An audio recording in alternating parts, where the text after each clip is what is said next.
Hello, hello, hello, hello. Good morning. Welcome to Growth and Grace, our weekly show where we talk about all sorts of different things. There's really not a very specific theme, so much as it's just like life stuff that I'm going through or that I've recently gone through, that I discovered something or realized something in that I felt could be helpful to other people. So I'm sharing it here because, it's my show, and I thought that would be kind of a fun way to help other people move forward as I am, in the midst of moving forward myself. So here's one thing that's been coming up a lot for me lately. My ego has been showing up a lot lately, and not in a great way. So it's not like, oh, I'm really proud of myself for doing that thing, although sometimes I have those thoughts. It's been more of like, ooh, that was humbling, what just occurred, what just happened, what I just experienced. And one of the other ways that it's been showing up has been in distracting me from actually celebrating wins. So there are the moments where you're like, wow, I'm really proud of myself. That was cool. And then there's the moments where your ego shows up and it's like, yeah, but that wasn't like as cool as it should have been or as it could have been. And so you don't get to celebrate that. Like, you didn't do good enough. And this is a specific example that I'm about to give you. Are you ready? Because this is where I really this is one example of how it often shows up for us and how it stops us from celebrating wins, and it sets us into self-beat-up mode in one fell swoop. Like, what the heck? So one example I've noticed is myself at the gym, where I tend to get annoyed if I'm only increasing my weight, right? They only have such small plates that you can add to a barbell. And so you can't just add 2 ounces at a time. So the smallest plates at my gym are 2.5 plates, and there's a couple of them. But it's so frustrating to only add 5 pounds, right? So 2.5 plate on each side. So 5 pounds. It feels so frustrating sometimes because I'm like, I should be able to do more than that. I should be able to just add on a 10-pound weight to each side. And I immediately discount the fact that by adding the 5 pounds, I'm still beating my own personal record and doing more than I have ever done, which is cool and something to celebrate. But because in my head, I'm like, that's not good enough. That's not a big enough step. That's not a big enough jump. It doesn't even feel worth it. That then I'm all of a sudden in self-beat-up mode for not being good enough. And I'm like, Susan, you just broke your personal record. That's cool. But what it's showing me and what has come up for me around this is recognizing that sometimes we stay stuck because we're so frustrated that the next step we're about to take is so teeny tiny and it feels so little. What's the difference? It's not going to do it anyway. I might as well just keep doing what I'm doing here until I can take a big leap forward. And that's dumb. And I'm saying it out loud. I'm saying as much to myself as to you. It's just helpful to say it out loud because you hear yourself say it and you're like, oh, that is dumb. But that's really stupid. That's not what?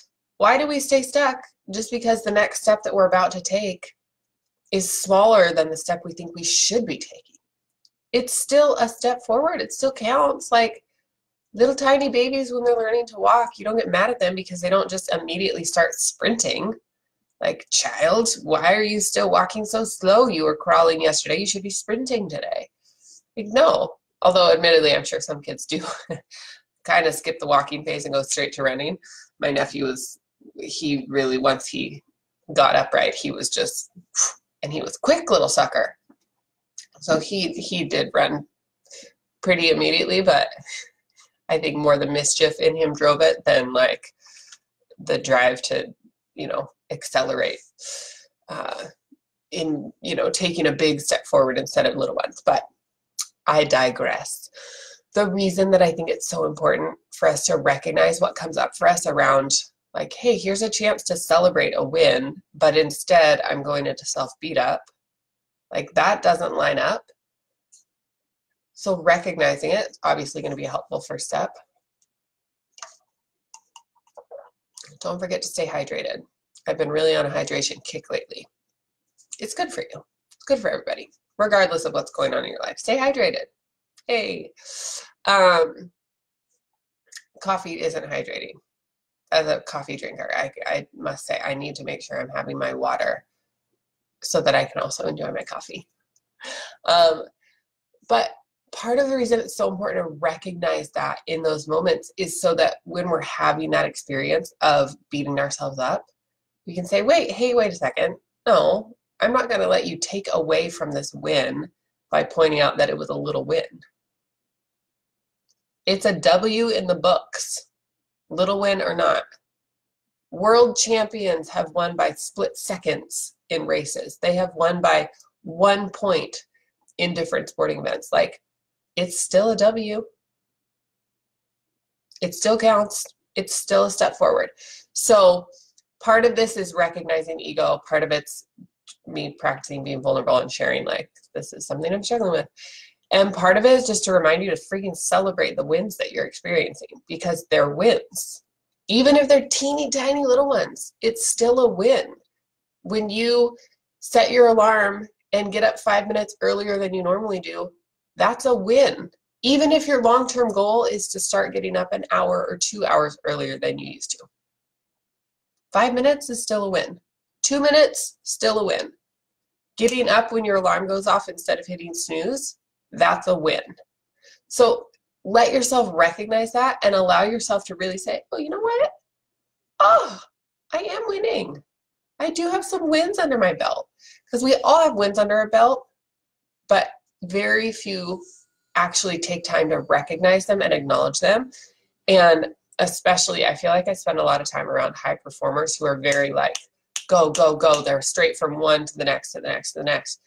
And they really, especially I'm noticing, have a hard time celebrating their wins because they're so ready to focus on the next. Like, cool, we got it, tackled it, next one, next one, next one. And they're just like bypassing all the wins that they just experienced. So take a moment, recognize the wins that you had, recognize that if you're normally pretty snippy, like rude when you're hangry, you can take an extra second to pause before you respond, and you can actually make the choice not to like lash out and respond.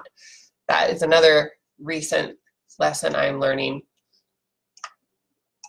is holding my tongue when there are things that I really want to say. I'm giving myself this time and the space to actually choose not to say the things, because at the end of the day, those things wouldn't necessarily move people forward. But that's a win. Like, even though it's not necessarily a sporting event where it seems it's a lot easier to track the wins, you still get to track them throughout your day, all the little things. If normally you don't drink water throughout the day and you drink a glass today, that's a win. Like, all those little things. If you, what are some other examples? If you're trying to quit something, you're trying to quit sugar, you're trying to quit smoking, you're trying to quit, whatever, like, when you can go for longer bursts of time without having that thing or without giving into temptation, like, those are wins. So allow yourself to celebrate that, because it does help build the muscle of like, I'm capable of winning and I can win, and it's not hurting anyone else if I'm winning. And I think that's a whole nother Facebook Live topic that I could do, is when others are winning, it doesn't mean that you are losing. And when you are winning, it doesn't mean that others are losing. And it's not one of the like, hey, participation trophies for everyone, everyone gets something. I'm not on board with that. It's simply like you're tracking against yourself. So each win you experience is a win for you. It doesn't mean that it's a loss for someone else, right? Like, you look around and see, for me, a recent example, I've had a lot of friends getting engaged lately. Them getting engaged doesn't mean that I never get to get engaged. Like, that's ridiculous. They didn't take my husband. They took theirs. That's a win for them. It doesn't mean it's a loss for me. In fact, I would consider it a win, because now there's one fewer man in my pool, and my pool is getting smaller and more concentrated with my guy. So it's like a win, right? You can always find the win-win. Anyway, that was it. I just wanted a short and sweet one today. So remember to celebrate your wins. Remember to hydrate. And remember to look for your wins throughout the day of like, hey, you know what? That's something that I used to not be able to do. And now you can do it. Maybe it's a new math formula you learned, you know, a new trick you learned in Excel spreadsheet that you can do. Or a recent trick. I just asked people yesterday for some help. I have some weird tan lines that I have to get rid of before an upcoming wedding. And I was asking for advice, and there were all sorts of things on there that I'm like, well, I never would have thought of that. Okay. So you learn something new, and now I can go handle it in a new way, and that can be a win, because old me would have just been like, oh, I have these weird tan lines. That sucks. Oh, what was my life? For real. I was very dramatic back in the day.